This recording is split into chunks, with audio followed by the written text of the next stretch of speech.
Hello everyone, कैसे हैं आप सब। मेरा नाम है आकाश पुरिया एंड आप सबका फिर से वेलकम है हमारे इस लेक्चर सीरीज में, जहां पर हम आपको फॉर्म को बिल्कुल बेसिक टू एडवांस लेके जा रहे हैं।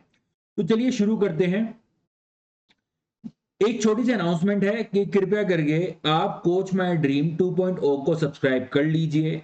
अभी मैं दोनों चैनल पे एक इंफॉर्मेशन फैलाने के लिए कि भैया नया चैनल बन रहा है, इसलिए दोनों चैनल पे अपलोड कर रहा हूं, कोच माय ड्रीम पर भी, कोच माय ड्रीम 2.0 पर भी। लेकिन कुछ टाइम बाद मैं सिर्फ और सिर्फ कोच माय ड्रीम 2.0 पर ही मैं वीडियोस अपलोड करूंगा।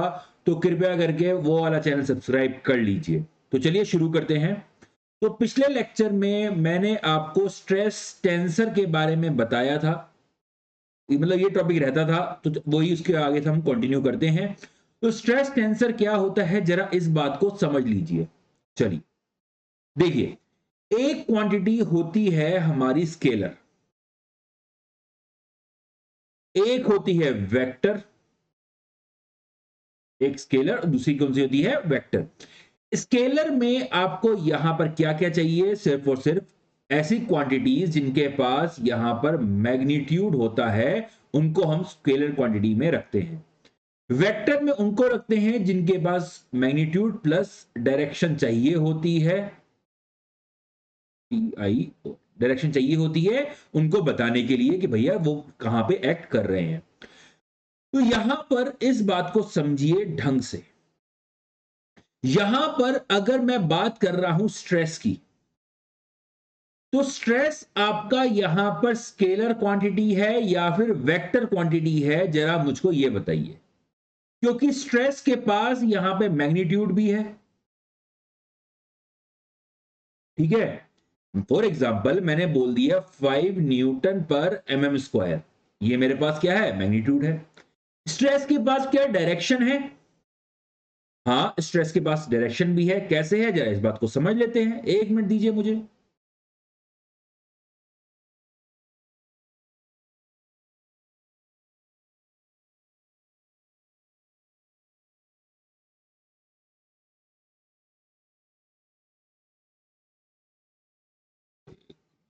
थोड़ा सा हम इधर कर देते हैं।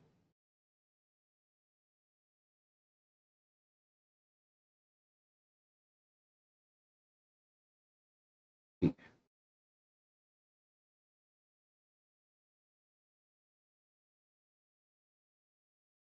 चलिए, ये मेरे पास एक एलिमेंट है, ठीक है।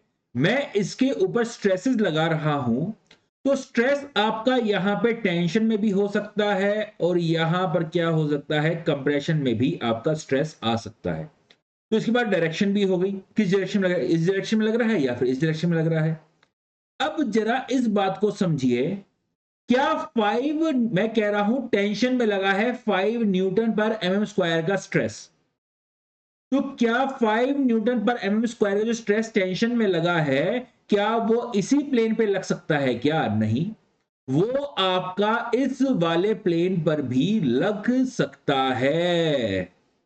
वो आपका इस वाले प्लेन पर भी लग सकता है। तो यहां पे आपको बताना होगा कि आपका जो 5 न्यूटन पर एम स्क्वायर का स्ट्रेस लगा है वो टेंशन है या फिर कंप्रेशन में है, एंड एज वेल एज वो किस प्लेन पर लग रहा है। तो किस प्लेन की, यहां पे प्लेन आ जाता है, यहां पे प्लेन की नॉलेज हमें चाहिए। तो यहां पे स्ट्रेस जो है वो ना स्केलर है ना यहां पे वेक्टर है, वो क्या है, आपका टेंसर है। वो क्या है, स्ट्रेस आपका टेंसर क्वांटिटी है। मेरे ख्याल से बात समझ आ गई होगी। एक चीज याद रखना, स्केलर को हम बोलते हैं जीरो ऑर्डर टेंसर।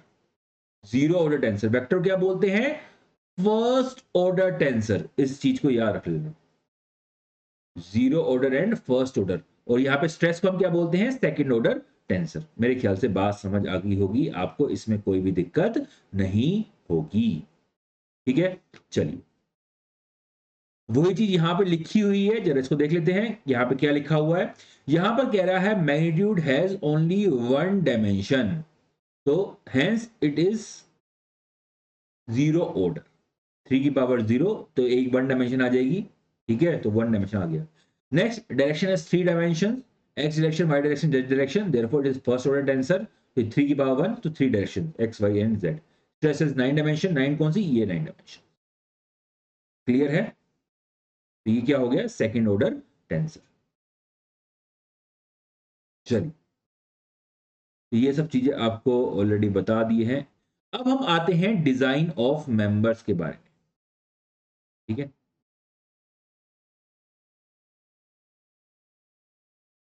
चलिए,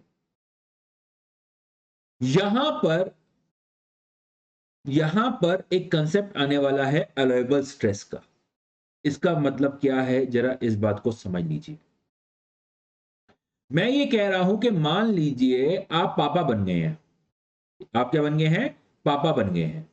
सॉरी, ये क्यों बना हुआ है? पापा बन गए तो किसी लड़के या लड़की के होंगे।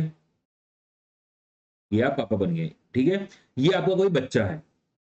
इस बच्चे की जो कैपेसिटी है वो आपकी यहां पर कितनी है? मान लीजिए 10 न्यूटन फोर्स की उठाने की कैपेसिटी है। क्लियर है? तो क्या आप इसको 10 के 10 न्यूटन फोर्स उठाने देंगे क्या अपने सिर के ऊपर? नहीं। आप यहां पर उसकी जो मैक्सिमम कैपेसिटी है उससे कम ही उठाने देंगे। उससे क्या करेंगे? कम ही उठाने देंगे जो उसकी मैक्सिमम कैपेसिटी है। क्यों? हो सकता है कहीं पैर अटक जाए, कहीं गिर ना जाए, आपको डर है ये इस सामान से कहीं इसको चोट ना लग जाए। तो आप क्या करोगे? इसको 10 न्यूटन ना उठाने की जगह एक सेफ लिमिट के अंदर रखोगे। क्या होगे? बेटा तू एक काम कर, 5 न्यूटन का फोर्स ही उठा ले, बाकी मैं उठा लू। ठीक है? ऐसा क्यों किया? एक यहां पे सेफ्टी लाने के लिए। तो उसी कंसेप्ट को यहां पे देखिए। यहां पर अलाइबल स्ट्रेस क्या होता है? ये होता है yield stress by factor of safety.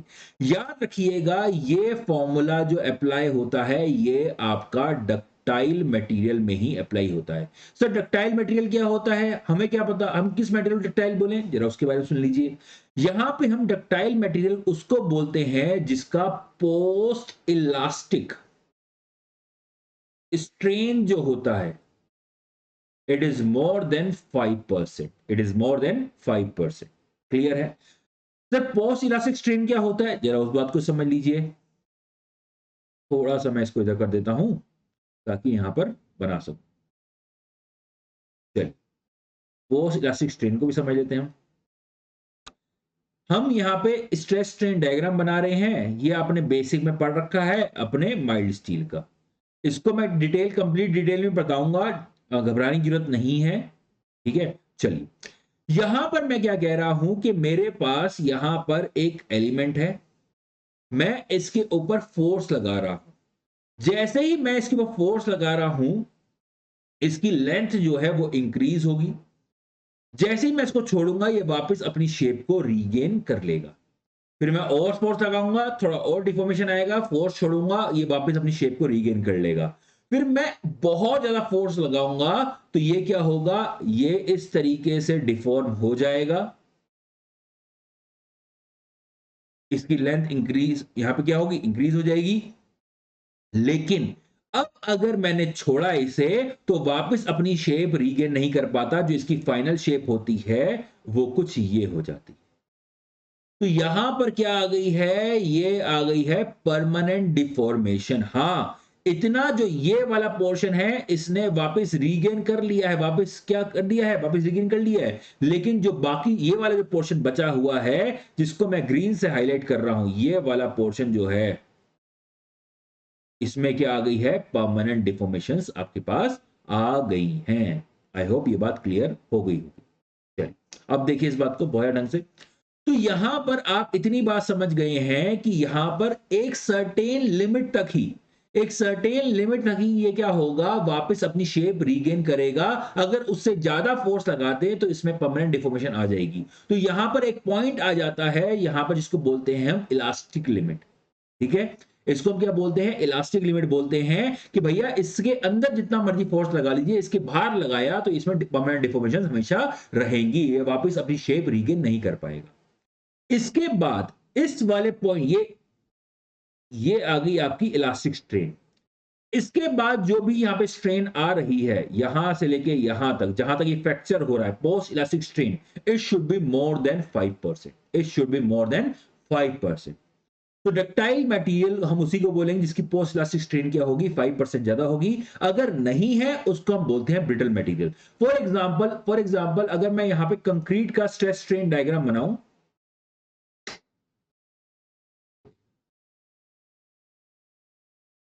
अबे उल्टा क्यों आ गया यार,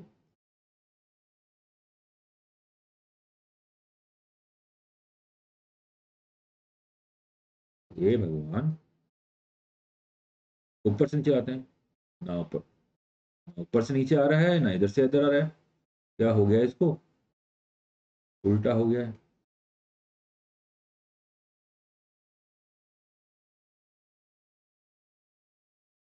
बस अपने हाथ से बना लेते, इतनी देर में तो मैं अपने हाथ 10 बार बना लेता अपने हाथ से, कोई दिक्कत नहीं।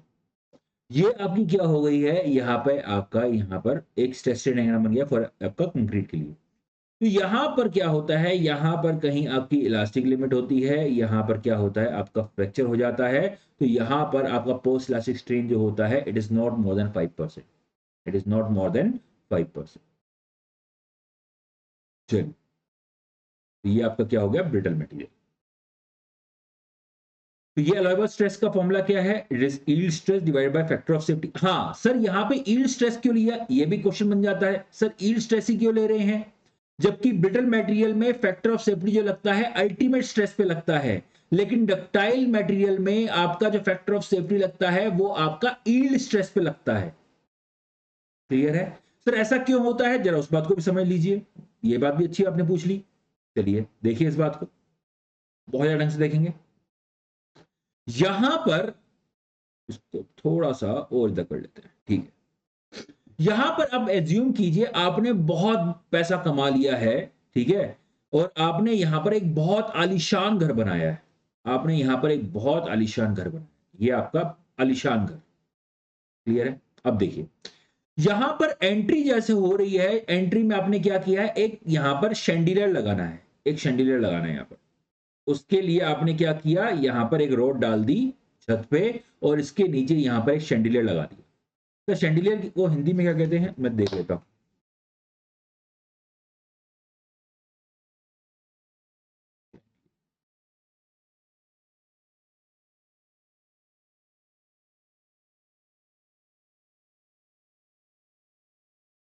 शैंडिलियर इन हिंदी,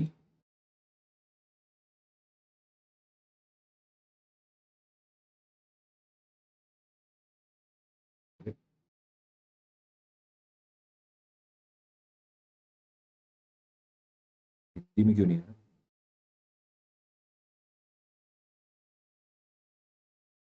झाड़ फानूस दिखा रहा है।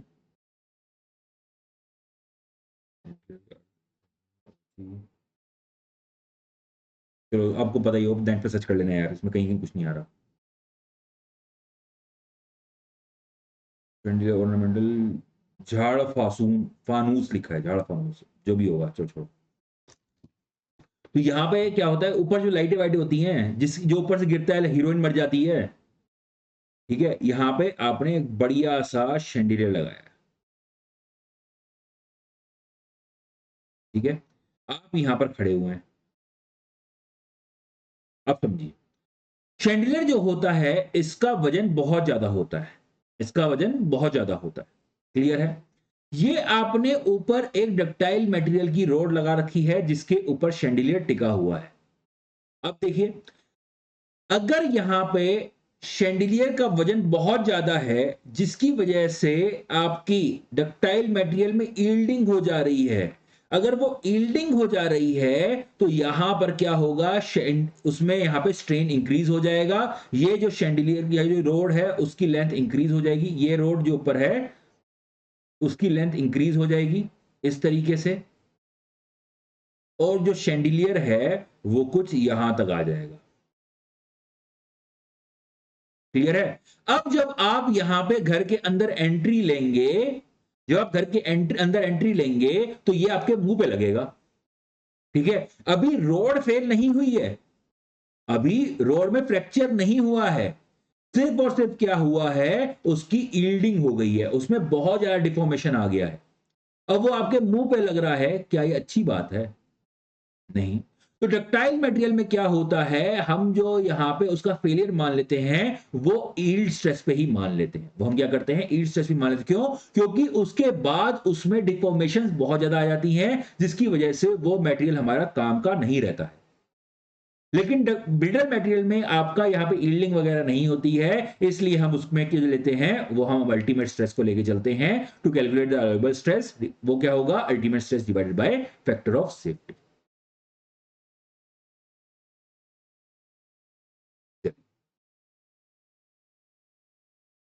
आई होप ये सब बात क्लियर होगी। नेक्स्ट, अब हम बात करते हैं यहाँ पे नॉर्मल स्ट्रेन की। स्ट्रेन को भी यहां पर आप याद रखना, स्ट्रेन भी आपका यहां पर क्या हो सकता है, नॉर्मल स्ट्रेन हो सकता है, वॉल्यूमेट्रिक स्ट्रेन हो सकता है, या फिर शेयर स्ट्रेन हो सकता है। ठीक है, ये सब मैं आपको बताऊंगा, डरने घबराने की बात नहीं है। चलिए, तो स्ट्रेन क्या होता है, स्ट्रेन का सिंपल सा मतलब है, normal strain is defined as deformation per unit length. Simple, या फिर ऐसे बोलिए, change in length divide by original length. Normal strain क्या होगा, change in length divided by original length. Volumetric strain में क्या हो जाएगा, वो हो जाएगा change in volume divided by original volume. ये आपकी क्या यहां पे आ जाएगी। चलिए, इसको इनटू, चलिए क्लियर होगी बात। चलिए, तो यहां पर ये आपका नॉर्मल स्ट्रेन निकल के आ गया है। कैसे निकालते हैं sir normal strain? Normal strain हम निकालते हैं एक इंस्ट्रूमेंट का मदद करके, जिसका मतलब जिसका नाम है एक्सटेंसोमीटर, जिसका नाम है एक्सटेंसोमीटर। चलिए, अब यहां पर हम बात करने वाले हैं हमारे शेयर स्ट्रेन के बारे में। किसके बारे में? शेयर स्ट्रेन के बारे में। ये जो यहाँ पे एक्सप्रेशंस हैं, ये सब आपको मैं बताऊंगा, अभी घबराने की जरूरत नहीं है।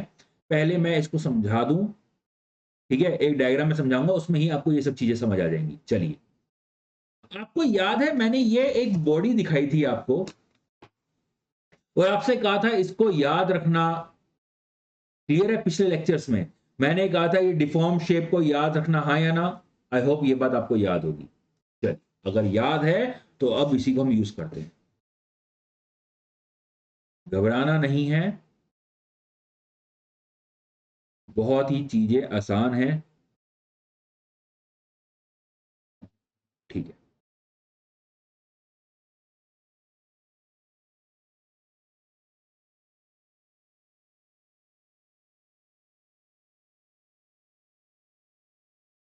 चलिए, तो यहां पर आपके पास एक बॉडी है जिसको आपने इस तरीके से लोडिंग करी है, जिसकी वजह से उसका डिफॉर्म शेप कुछ इस तरीके का हो गया है। ठीक है, ये लोडिंग है, इसकी वजह से डिफॉर्म शेप आपको यहां पर दिख रहा है। ये डिफॉर्म शेप आपको मैंने बना के दे दिया। तो यहां पर इनिशियल जो था, जो एंगल था, वो आपका 90 डिग्री था। लेकिन क्या अब ये एंगल जो है जिसको मैं अल्फा बोल रहा हूं, क्या ये 90 डिग्री का है? क्या ये 90 डिग्री का है? नहीं, 90 डिग्री का नहीं है।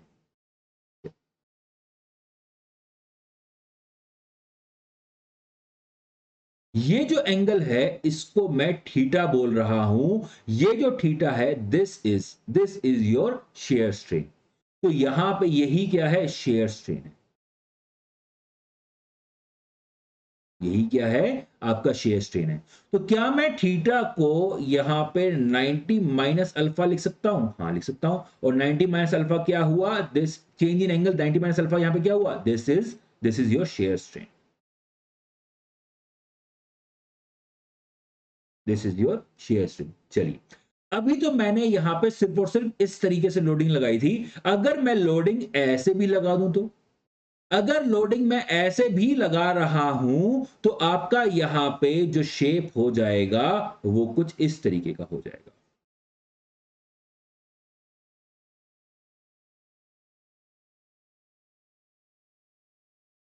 वो कुछ इस तरीके का आपका शेप हो जाएगा। तो यहां पर ये जो एंगल है, this angle and this angle, this is theta one and this is theta two. तो यहां पर अब जो ये एंगल बचा इसको मैं अल्फा डैश बोल सॉरी अल्फा ही बोल दे रहा हूं, ठीक है। दो